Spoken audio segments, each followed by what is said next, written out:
இந்த கரூர் சம்பவத்திற்கு யார் காரணம், இது எதனால் நடந்ததுன்னு உலகத்துக்கே தெரியும். இந்த கரூர் சம்பவம் எதனால் நடந்துச்சு, எப்படி நடந்துச்சுன்னு உலகத்துக்கே தெரியும். எல்லாரும் அதற்கு மிகப்பெரிய சாட்சியாக ஊடகங்களும் அதை அங்கேருந்து பார்த்த பொதுமக்களும் ஏராளமானோர் இருக்காங்க. காலையிலேருந்து நிறைய திமுக ஆதரவு ஊடகங்கள் இதை வேறு மாதிரியாக திசை திருப்ப பார்க்கின்றனர். அதாவது அரசியல் ரீதியாகவோ எதுவோ. ஸோ ஒரு விஷயத்தை மட்டும் நான் இந்த இடத்துல தெளிவுபடுத்த விரும்புகிறேன். கண்டிப்பாக கோடிக்கணக்கான தமிழக மக்கள் எங்களுடைய தலைவரை 2026 முதல்வராக்க வேண்டும் என்று நினைக்கிறார்கள்.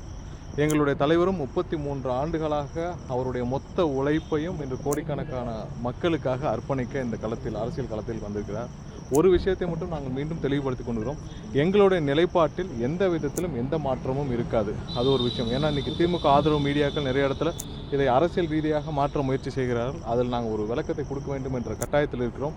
எந்த இடத்திலும் எந்த விதத்திலும் எங்களுடைய தலைவரை முதல்வராக ஆக்க வேண்டும் என்பதுதான் ஒட்டுமொத்த தமிழக மக்களுடைய எண்ணம். அந்த எண்ணத்திற்கு எதிராக எதுவும் செய்ய மாட்டோம்.